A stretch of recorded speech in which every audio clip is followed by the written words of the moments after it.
evening, good afternoon. Welcome to our closing plenary. I'm Ann Morgan. I use she, her pronouns. I am NNPN's programs director, and I am gratefully zooming in from Monacan and Manahoac land in what is now colonially known as Stanton, Virginia. Y'all, I am feeling so filled up by this weekend from our playwright slam last night, our opening plenary, our midday keynote, both of the breakout sessions that we have had throughout the day. I am grateful to all of you for being with us for however much of the weekend you were able to join us for, and I hope that you are finding yourself somewhat similarly invigorated and inspired by all the conversations that this conference has started. Conversations that we here at NNPN hope that you will carry back with you to your institutions and your communities. In the geographic reach of our speakers and our guests, and in the transformation that feels possible in this gathering, we see NNPN exemplified. Locally made theater with national impact. You'll hear that phrase more in the coming weeks as we launch our end of year fundraising appeal, and we hope that you'll keep this incredible convening in mind as you think about your end of year giving. Now, it's the end of the day. You've heard me enough already. So without any further ado, it gives me great joy to introduce our closing plenary. Expanding the table, reimagining the model of theater leadership. Joining me are Claire Drobot, Montez Freeland, and Mark Masterson, co-artistic directors of City Theater, one of NNPN's core members located in Pittsburgh. I thank you so much for being here. I want to start by learning about the journey that City has recently been on and that you all took to get to this shared leadership model. What was the process? Let's dive in. I guess I'll start and just, one of the things about co-artistic directors is that we are finishing each other's sentences. So Claire and Montez, feel free to finish my sentences. But since I was involved in the beginning of this idea, I'll just kind of briefly describe how it came about. First of all, I was 3 years into a 5-year contract, and it was time to start succession planning anyway. But the calls for equity and inclusion in the We See You White American Theater really kickstarted that process with our board, and the board formed a succession planning committee.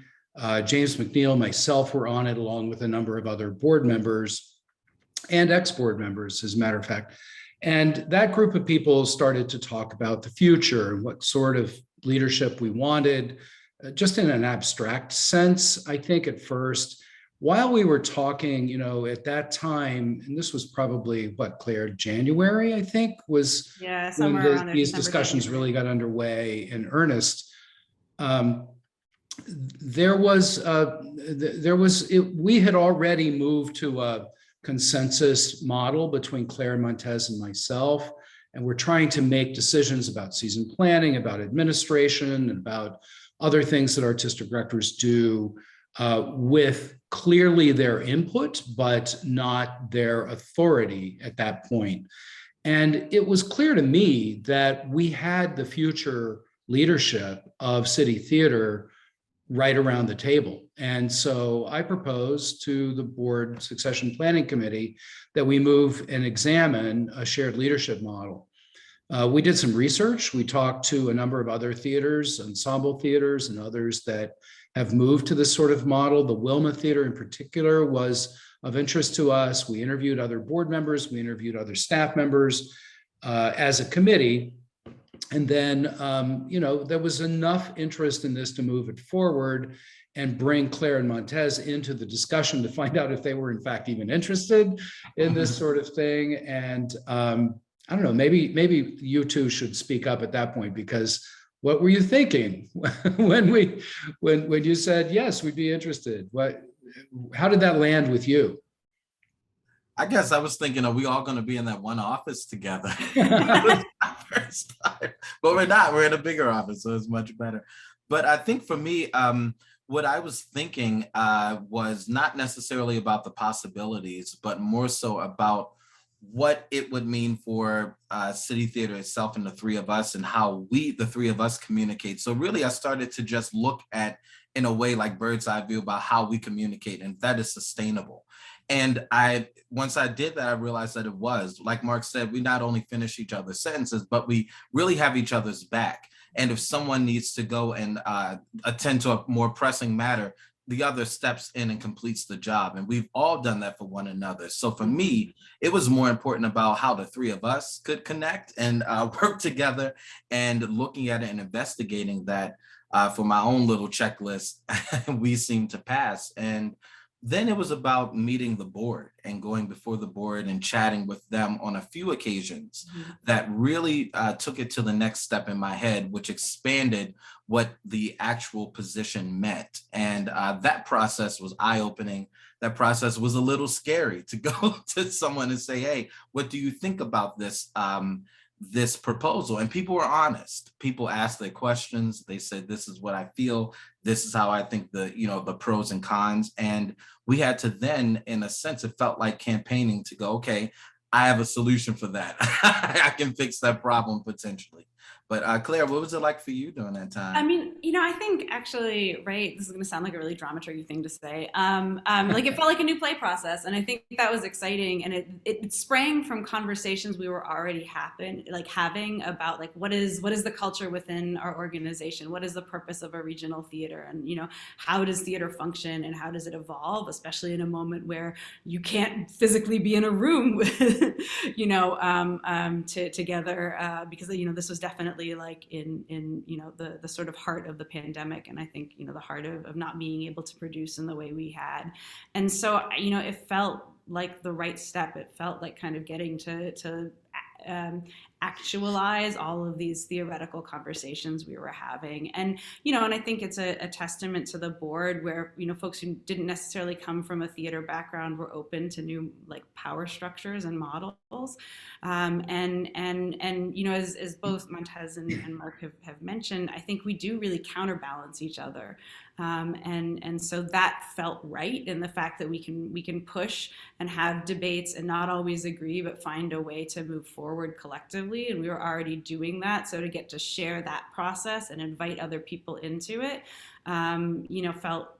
felt just like the right move. And I think is also the way in which we're building and learning this. This isn't, there are obviously models and theaters, who have done this before. But now that we're building it at City, it allows us to push forward and continue to question, is this the right way? How, I think especially how we bring the staff into this model and how it functions with them feels really important, and something like we're continuing to learn from, that we get to build this, that each year is going to continue to evolve and be reviewed, and hopefully as we get the chance to do tonight, we can share, because I think it is something that can just make for a really fruitful artistic environment.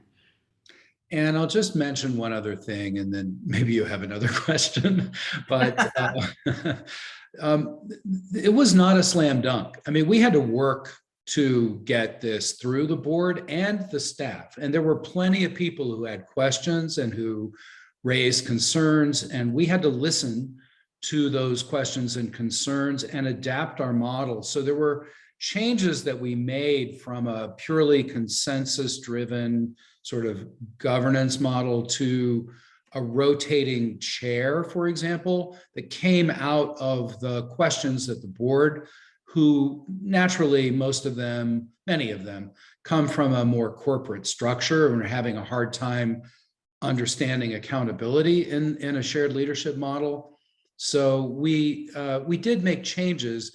And then, I think maybe one of the mistakes that we made, if you want to talk about that, since, that's where the drama is, we We did it because it involved a sensitive personnel matter, and it was by no means certain that the board would approve this model. There were people who were opposed, and ultimately it passed with a unanimous vote, but it was not clear along the way that that was going to be the case.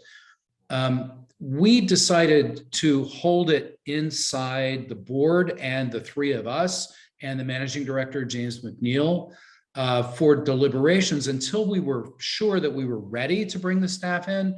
And frankly, I think we waited too long out of concern for just the sensitive nature of it. And I think transparency is important, and we believe in that. But if we were transparent too soon, I think there was a risk in that. If we were transparent too late, there were risks in that. I think we erred on that side, and we had some pushback from people who felt that they hadn't been included on the staff. Thank you for being transparent about that. Yeah, that was one of the sort of threads I wanted to tease out, was how staff and board were brought along this process, and I think sort of how the journey continues to unfold ahead of you is something I'd be eager to hear about as well. Sure. I mean, I think that in many theater companies and arts organizations, the staff becomes a pseudo family to a sense. And you spend a lot of time together, nights and holidays, and working together in that sense.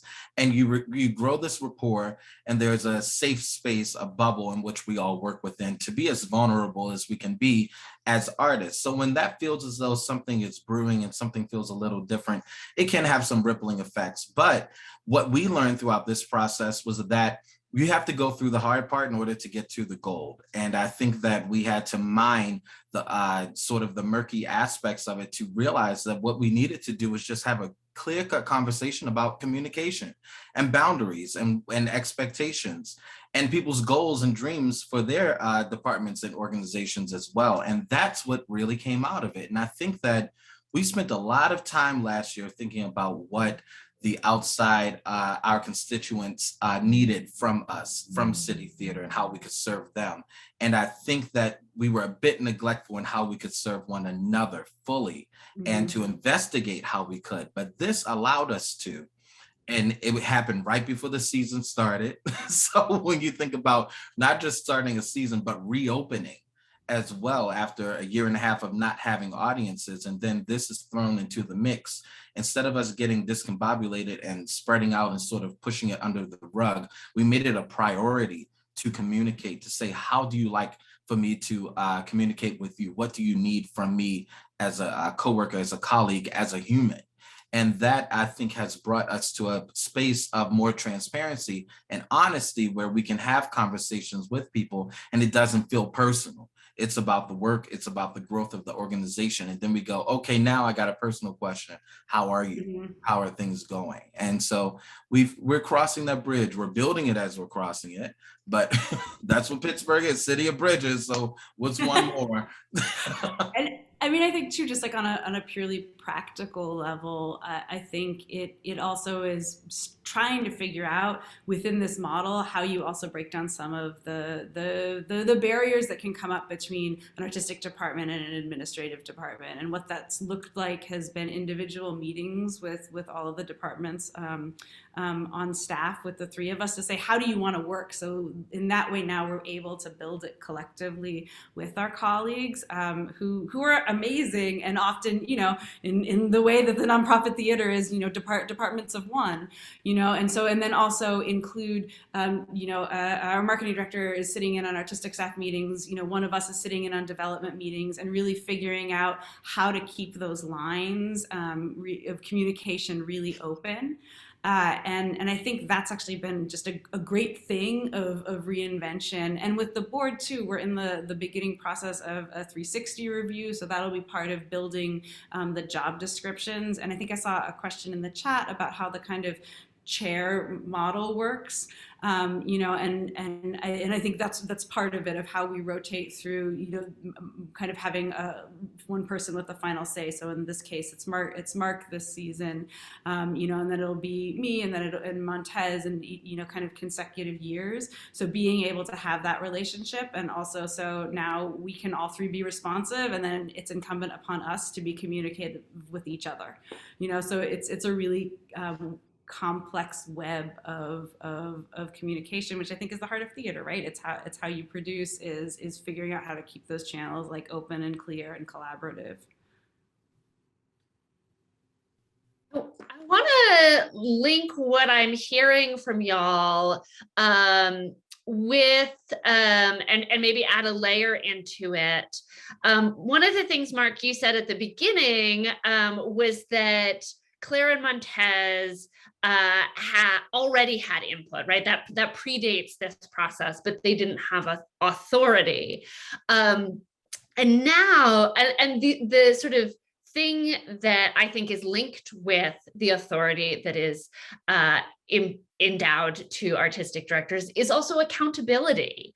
And now there are three of you. And I'm curious to hear about how accountability shows up in this process, what it means. To whom are you accountable? We've heard a little bit about how you're accountable with the city staff. And how does accountability come into play throughout this process? I think it's not just accountability. I think it's also responsibility, and that, those two things are similar but different. And of course, we're all accountable to the audience, which is an abstraction, really. I mean, the audience is made of individuals, and there is no cohesive spokesperson for that audience. But nonetheless, I think we have accountability there. We have artistic accountability, and we do spend quite a bit of time evaluating our work and talking to each other about best practices and whether we've, in fact, realized the values that we've espoused. But then it's also, there's a shift that happens, and I'm gonna look to you, Claire, up in the box there. But I remember a conversation that we had as we were approaching this, where you were asking a question about money and would we be able to afford to do something? I forget what that something was.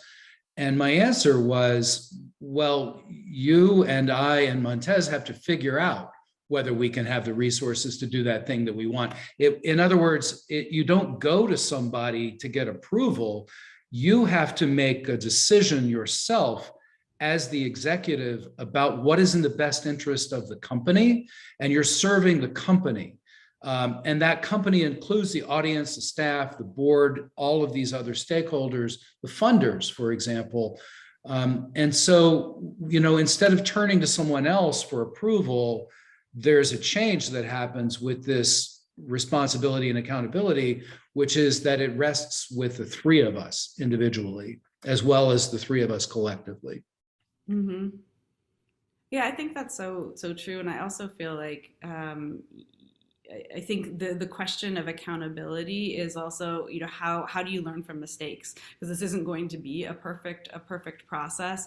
And I think that's something that we're working with in setting up clear structures for review, which I think is often something that doesn't exist in theater, to say, so everything from just like having discussions after a show to say, how did this work on the production process? How did this work on the administrative process? But also as we go through hiring processes, as we go through living up to transparency around the theater's anti-racism work, and I think that gets to the bigger picture and question that is something all of us have been talking about a lot, of like, what is the role of a regional theater in the community? So how are we responsible to the city of Pittsburgh, to all of the different, there are 96 neighborhoods in the city, and how are we responsible to all of those, and how does that inform our work? And I think having those questions, and then also being able to take feedback from staff, from board, from audiences, but also from community partners, feels really important, to base all of our work and sit down and also commit the time to looking at process and learning from it, because I think so often theater is like doggy paddle, where you're just trying to keep your head above water. And so I think part of our accountability is taking the time to evaluate. Yeah, I think it's just marrying our actions with our thoughts. And that, leads to the responsibility so that we can create change within the system. And for me personally, I come from the artistic community of Pittsburgh, starting out here as an actor right out of college, went to college here in the city as well. And coming up through that pipeline, I have a responsibility to everybody I've shared a stage with, to everyone that I've worked with, to every designer that I've met, in the sense that I'm not saying that you are guaranteed a spot at City Theater, but you're guaranteed a space where you can come to be an artist. And it may not necessarily be product oriented, or at the end of the road means that it gets you a credit somewhere. It may just mean having a space to thrive, to investigate, to understand how your artistry can deepen. And that is what we have a responsibility to our community to offer to the artistic community. There are very few hubs in which people can go to, in which they can say, that's a spot where I can just go and sit and read a play, or where I can feel like an artist. And that's what we're creating at City. It's been that for me always. So it's my responsibility to make sure that that door stays open for others to come in and to also feel that sense of safety and pride that City Theater is going to be that beacon and that hub in the city of Pittsburgh. And we should give two shout outs on that front. I'm just thinking, and this actually predated this process starting, but Montez, you led a survey that was part of our EDIA and anti-racism work, of actually surveying artists from the past 5 seasons who've worked at the theater to just ask the question of how are we doing. So folks based in Pittsburgh, elsewhere designers, directing observers, kind of all of these various people who'd come through the theater, and then also working with Diaz Inclusion, doing surveys for the staff and board and patrons. And I think that has informed this, and it's also something that we're going to do going forward, because inviting voices and inviting open conversation is part of that chain of accountability. Right. I think a lot of people last year were kind of sitting around and waiting for the Facebook post to happen, the Instagram call out to happen. And so we're just waiting, sitting ducks. And, we were like, nah, we're going to go out here and ask the folks, what's going on? What are you thinking? Don't ambush us. Talk to us. But we have to also open the door to make sure that communication happens. And that comes with what I call breaking down the table. And it's a matter of knowing that when we all come into the room, we're humans first, and we all come in on the same playing level. And it's a matter of how then can my resources and talent serve your resources and talent. And it's reciprocal. And it eliminates that power structure, at least in my head. But we can't guarantee that. Someone could look at us and say, you are a person of power. And therefore, we have to respect their sort of vision of us and fit into it as well, and to serve them their needs. I'm wondering now if we should have called this session Breaking Down the Table instead of Expanding the Table. No, that's my book. You can't take that. Okay, I won't.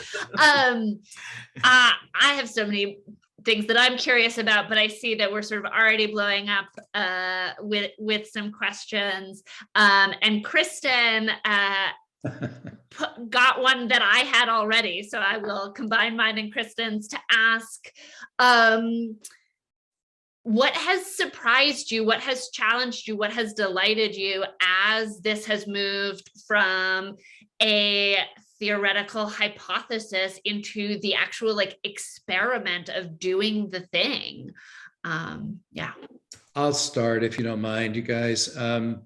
I think the thing that surprised me most was the resistance that came from both board and staff. And I think everyone has come around.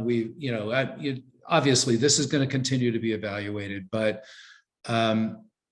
there was a wide range of reactions from, I would say, kind of jealousy and concern about why them, and what, and also for me, it was why would you do this kind of questions from colleagues who sort of don't understand, I think, why this is actually in the best interest, we feel, City Theater. And so I think that resistance reveals a kind of attachment to a model that has been prevalent in the American theater for decades. And when you try to change that model, there is naturally skepticism and concern. There were people on the staff who called us the three-headed monster or whatever version of that. Does that mean I'm going to have to get approval from three people? There were a lot of, some of them were quite legitimate concerns, and some of them were, I feel, just revealing of that overall skepticism about change and about different models that hadn't been tried yet. And so that was the biggest surprise for me. We did land on a better nickname than the Hydra, where we're now 83, which feels nice. I think echoing that, I think it's always interesting to see kind of how challenging change is. But I think also one of the surprises has also been the way in which once you get over that initial reaction, you can kind of put things into place, and we've sort of set up a system to help that communication of having point folks on each show. So Mark will be the point person for this production, Montez will be the point production, and I think that system and kind of the way it evolved and how organic that was, it wasn't an anxiety of like how are we going to actually make this work, even though in theory and kind of in our relationships I think we're fairly good about being able to reach decisions collectively, but the way in which that has evolved has felt both surprising but also satisfying in the fact that you can do this, that as long as you keep channels of communication open, which is really just like an ongoing group text, that it's possible. And once you just kind of actually get into the work, it falls into place and doesn't feel that strange.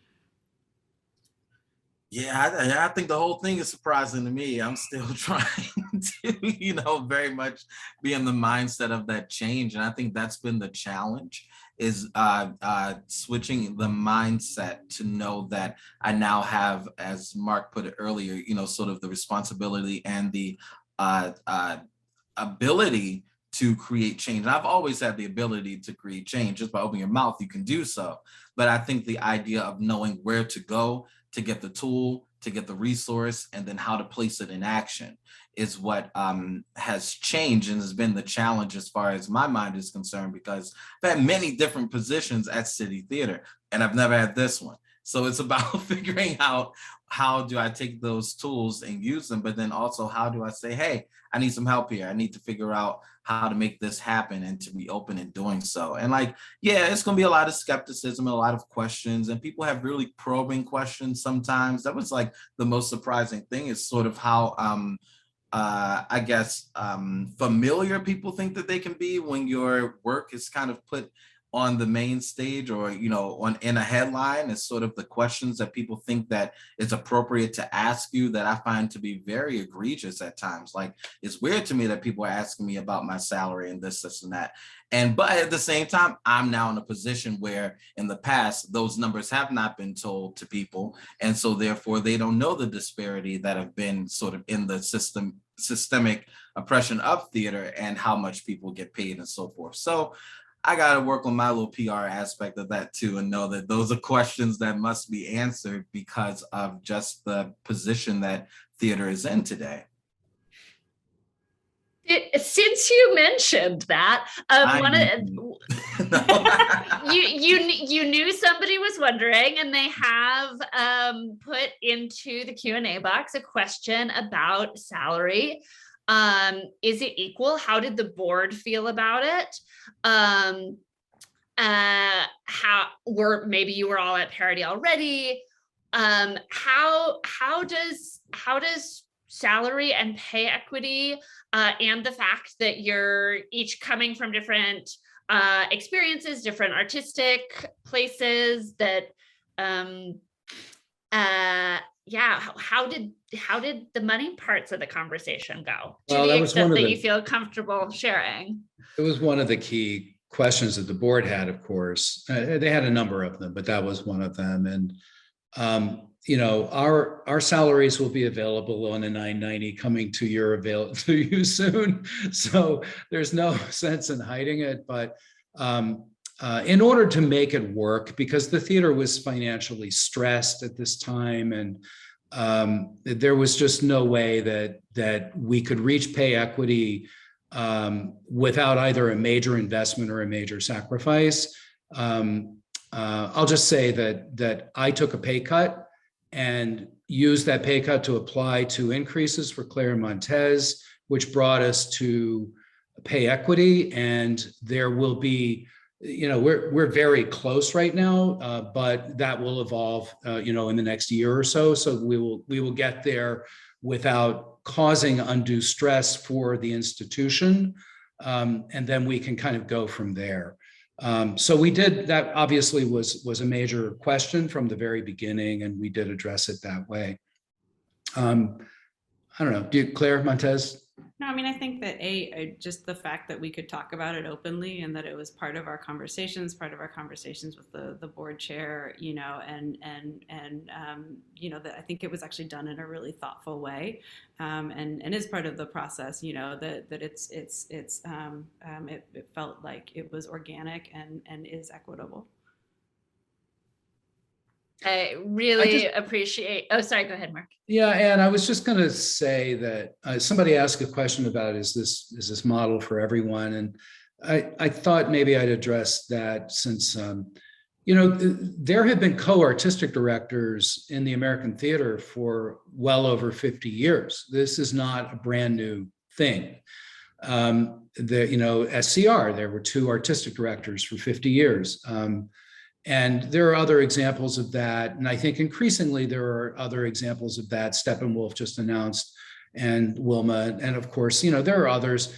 Ensembles especially have been working in this model. So we don't feel like we're inventing the wheel. But I do think this is a somewhat unique situation where each of us brings something very different to the table. And we recognize that and respect that in each other. And where, this is not about ego. This is, it can't be really. This is about what's best for the institution and how we can work together to make a better thing. And it is somewhat unique, although, as I said before, not totally unique to the field. And I think just in terms of that model, I mean, I think part of it, right, is it's in some ways the same as building any team.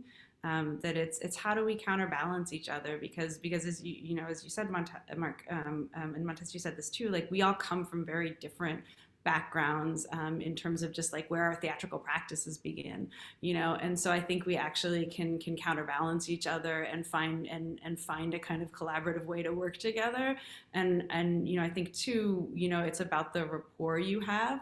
So it would be interesting, and I think this is one of the questions of the model of how it evolves, of what would happen if one of us leaves and there was someone else who came to join this model, and what is that evolution. I think that's one of the things that we have as yet to learn, but it is exciting because I think that that it's about finding the right team to do that at at a theater, and it does mean a process of letting go for all of us, or changing our habits and figuring out, it's not perfect. We argue sometimes, but that's good, right? I mean, being able to argue and debate is part of being able to create consensus.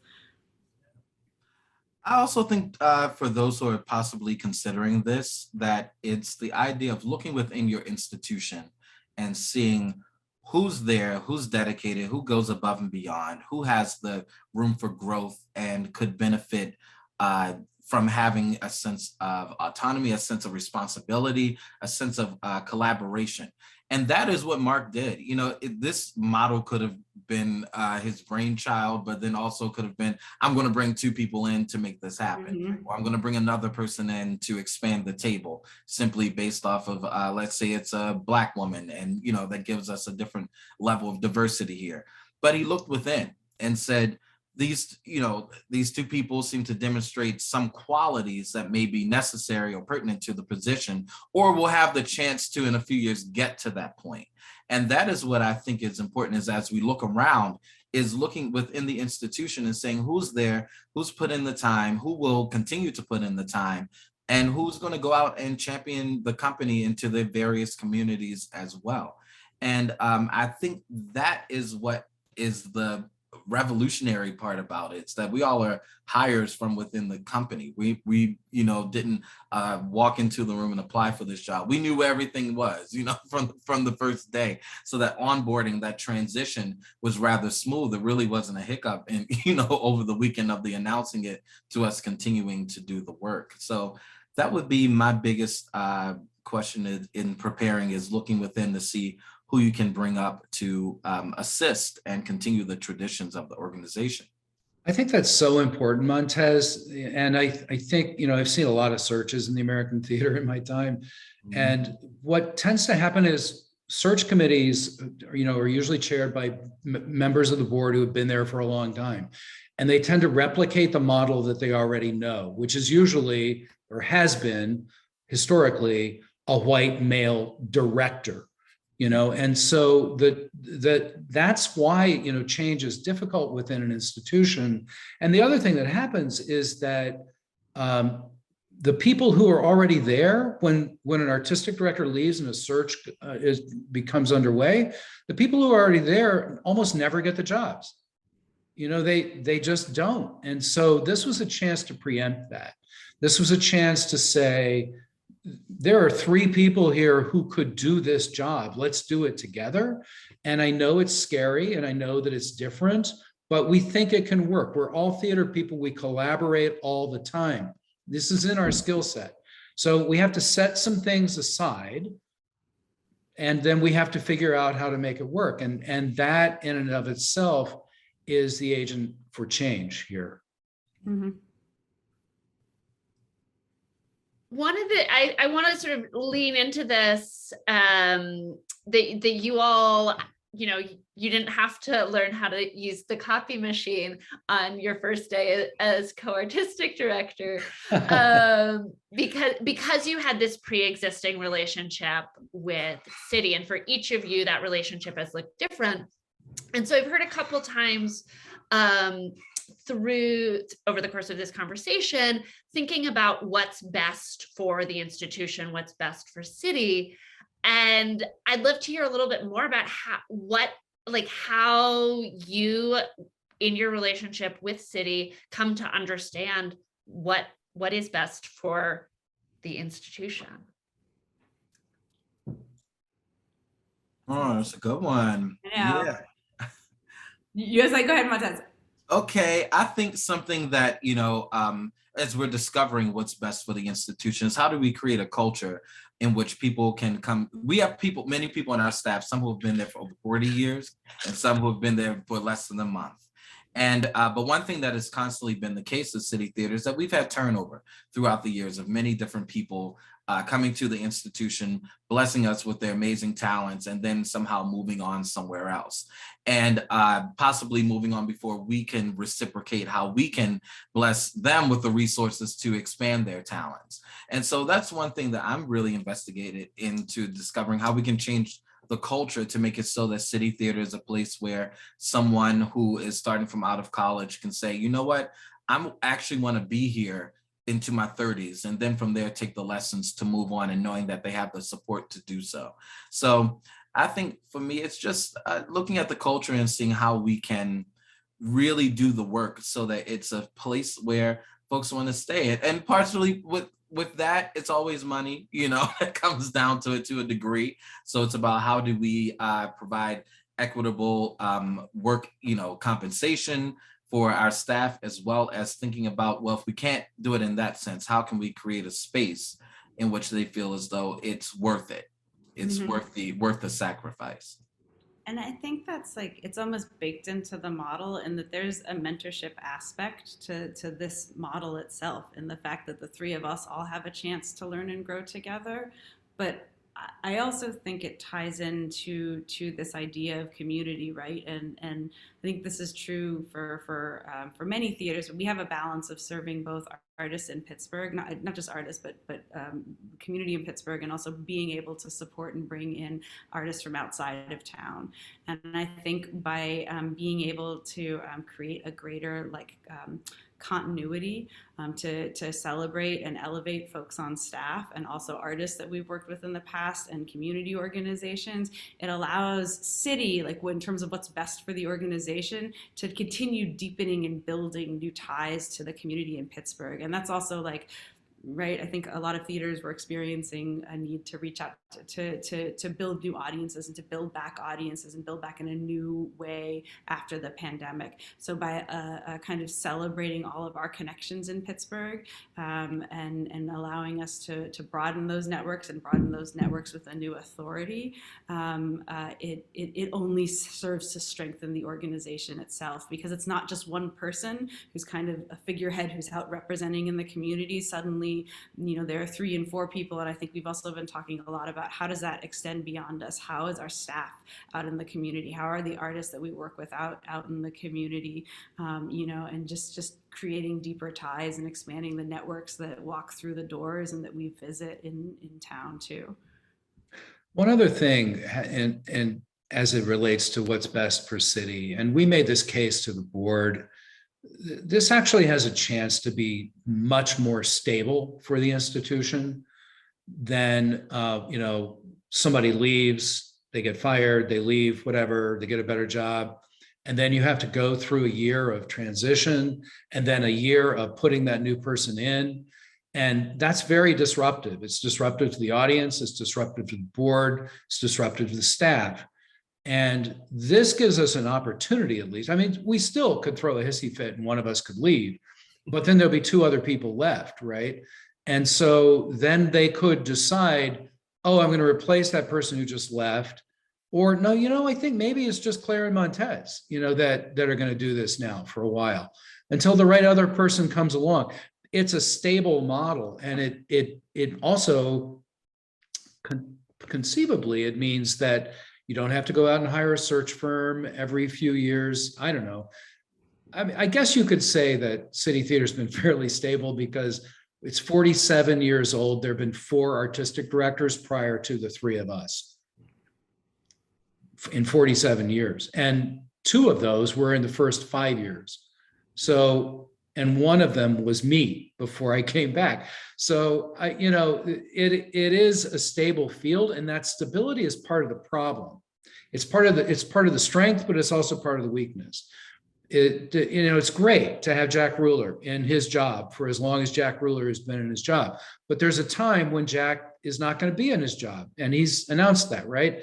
So you've got, this looming question of, oh my God, what happens now? And they're going to work on that. They're going to be fine. But I'm saying that this is a different approach to that has stability baked into it. And, as long as we can continue to make it work, I think it has a chance to be successful in the long run. What I'm hearing in that too is reminding me of what we heard in our opening plenary about sustainability, and that institutionally, field-wide, and even in an individual production process, reimagining the way we think we need to work is what is going to be more sustainable moving forward. I want to combine a question from the chat with a thing I was curious about as well. The question from Nan is, how did you choose which projects you will helm? And I just sort of want to piggyback onto that by asking about how your different artistic disciplines inform this shared model as director, dramaturg, actor, director, etc. I think we sat down in one of our I think this was an in-person meeting. We were being bold post, we're not post-pandemic, but whatever. We were like, okay, we're going to sit down in person and just talk through the season and figure out how this works.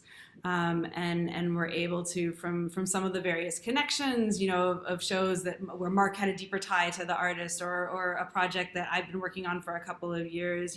Montez is directing a project, so it just kind of felt like it fit together through this season. And also looking at all of our calendars to see like when we were busy, so we could cover each other, right? That's the other joy of this model, is that like, if one of us goes and does a project out of town, I'm in Philadelphia right now, it's okay, because another one of us can be like, great, I can handle this production meeting, or I can, work on this thing that needs to happen.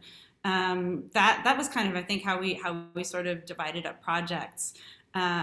I don't know, Mark or Montez, I'll leave the sort of second half of that question maybe to I think also we're still figuring out how that means. Like, so Montez is supposed to sort of lead the process on a show that he's directing. And, we decided that makes sense in a way, but in another way, it's like, wait a minute, that's an extra burden that maybe you don't need to carry. So maybe we should not put you in that position. So we're evaluating as we go, how we do this. And I understand that it sounds a little bit confusing, because we're making decisions through consensus 98% of the time, but we're dividing up the operational responsibility in pieces in a given season. So like, I'm the board liaison this year, it'll be Claire next year, right? So overarching sort of responsibility this year is falling on me, Claire next year, Montez the third year. But then within the season, this season that I am sharing the ultimate sort of accountability for, each of us is taking projects and being the steward for those projects. And so we'll see how that goes. We were already kind of doing that before, so that part didn't feel like a big change, sort of dividing up the line producing, if you will. But it does help the rest of the staff to know that somebody, if they need an answer on a particular show, they can go to one of us and not the three of us. And then what happens is the one person who gets that question sends a text message or a phone call, or we meet every day, and well, this is what they want to know. And so we do have an opportunity to weigh in most of the time.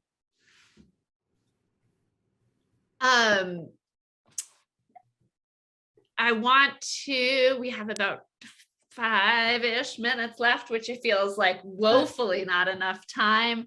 But I'm curious about this other question that's come into the chat about how this new model, which again, you've been embarked on for a couple months now officially, though unofficially for longer, how it has affected future planning. Are you able to plan further out now that there are three of you? Are you making decisions on a shorter timeline, same timeline? Also, there's the pandemic, which is also admittedly affecting timeline. But how has this new model impacted future planning? I feel like we're learning that now, and some of it is playing a little bit of catch up from the uncertainty of the past 18 months. And I feel like what we're in the process of doing is putting systems in place so that we can plan further in advance. So I think ultimately it's actually going to let us plan further in advance. But right now, in some ways, we're doing sort of like the strategic planning portion of it, while also executing the season and learning what it means to come back. We just, I guess actually we have 2 shows in person under our belt, although the first one wasn't in our space. And so I think that, one of the things that we've also been doing is talking really deeply with the rest of the staff and team about how season planning and how like calendars lie out, and trying to move up that process for everyone, so that it becomes easier, for the production to kind of plan out the next season, for marketing and box office and development to kind of set dates. So I think that this year, while we're not 3 years out yet, I think there's some hopes to be able to do that. I think that planning, as in strategic planning, is really important, that we think long-term and that we work together on that shared vision for where we want to go as an institution. I feel that programming doesn't necessarily benefit from longer-term planning. Sometimes it does. I mean, we just did a community-based show that was 3 years in development during the pandemic, and that was quite a heavy lift. But we did it, and I think we did it well. But sometimes you just want to be able to be responsive to the time that you're in, and so I think some projects will have a longer lead time, as they always have. And some projects we want to stay flexible as we can. And as you pointed out, and I think that the pandemic has really affected our ability to program much ahead of where we are. It's amazing that we could put a season together, much less really start to think about next year or the year after. But maybe Claire and Montez have projects that they want to sort of put in the incubator and bring along 2 years from now. And if that's the case, that's great. We should do that.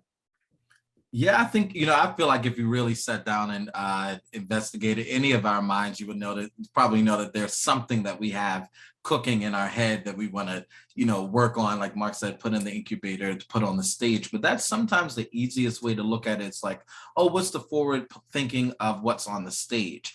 And I think that because we're, new play theater, that's great to think about, to think about what the trends will be. But really, if you're really listening to the world, you can't do that so far in advance. But what we have been proactive about is thinking about how do we want to be seen in our community in the future, and what type of organization do we want to be as arts leaders in Pittsburgh, but then also as not thinking that we own the corner on, leading the art in the city, but thinking about how we can learn and collaborate with other theater companies. So I think the forward thinking has happened in the sense of, from the pandemic, is that we now partner with other companies more than I think we did in the past. And so that allows us to be in the fabric of many different subscribers, allows us to be in the mindset of many different organizations and hubs that we didn't have currently. And so what it's doing, it's putting our name into the minds of people who might not necessarily come to the South Side normally to see City Theater, but because of the partnerships, they're now going to be included within our family, within our circle moving forward for the future. So it's not always I'm learning about the shows that's picked to put on the stage. It's like, what are the other ancillary events and resources that we can give to the community, and to think about in the future, how do we do that? Because then no matter what we put on the stage, we'll have the audience at that point. Hopefully, that's a prayer. And that's that expanding the table again, right? It's the URL expanding, and through your expansion, your audiences and your community reach grows as well. We are just about at time, and so I want to wrap things up with for other folks who are considering exploring a leadership model outside of the one that their company is currently operating in. What is a provocation or a question that you might offer to them from your experiences?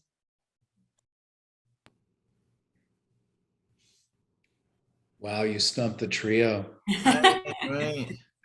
I would say that if you're looking to do this, and you're thinking of doing so by bringing people of color into your theater, and to have that perspective in the form of a person in leadership, is to really do the investigation to make sure that your space is supportive for those people to come through.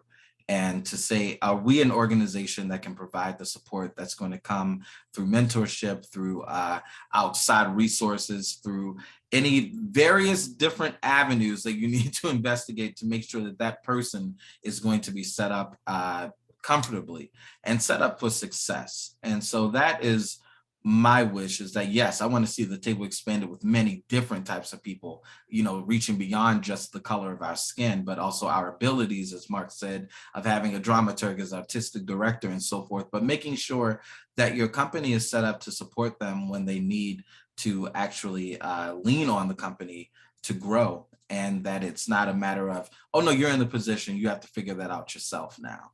So that's just my biggest hope and I guess wish for those who are going into this model, this leadership model. It's really, really beautifully said. I mean, and I think maybe this is kind of echoing that, but I would say ask the hard questions and really listen, right? Ask what does this organization need? What does the staff need? What do the artists who work for us need? What do our communities need?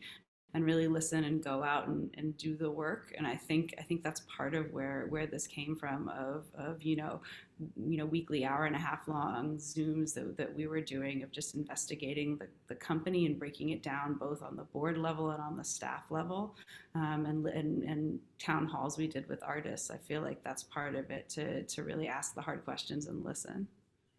And I would just say briefly to look to your mission, your vision, and your core values.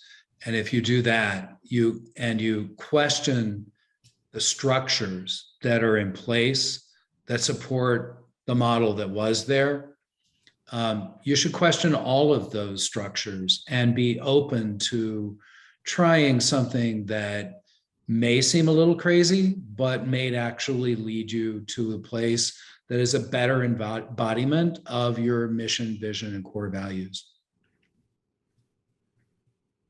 Y'all are just so inspiring. I am so grateful for all that you are offering, not just so clearly to your institution and your community, but what you are offering to the field by embarking on this and sharing with the rest of us as you go. I am so, so grateful.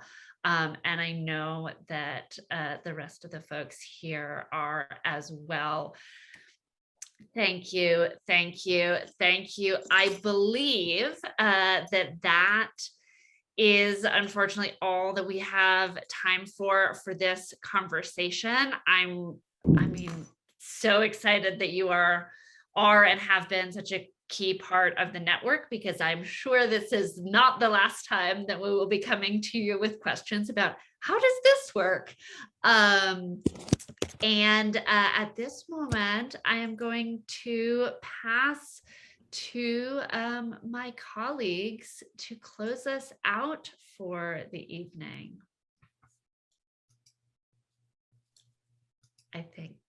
Just a big thank you too to Anne, Nan, Jess, Rose, Monica. Like, thank you for asking us, and also thank you to NNPN for the support. It's just been really transformational for a city to be a part of the network. Absolutely, couldn't say it any better.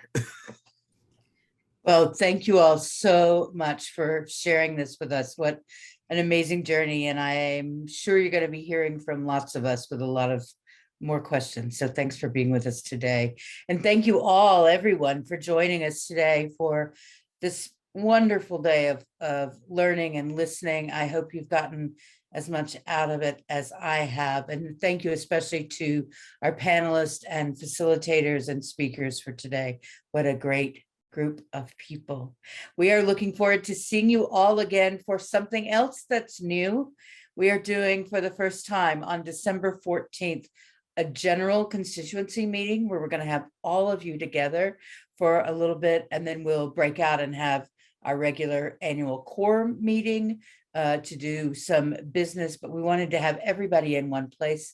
Please watch your email for that, but it is December 14th in what is the afternoon for us here on Eastern Time Zone, sweeping across the country to the morning in Alaska. So watch for those details. And of course, the most exciting thing for me is that in June, we're going to be together.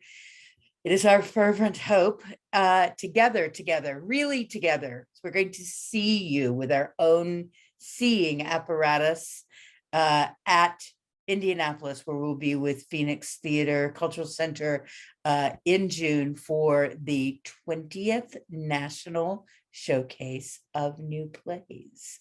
Until then, help us keep these conversations and connections going on Mighty Network within your regions and in your organizations.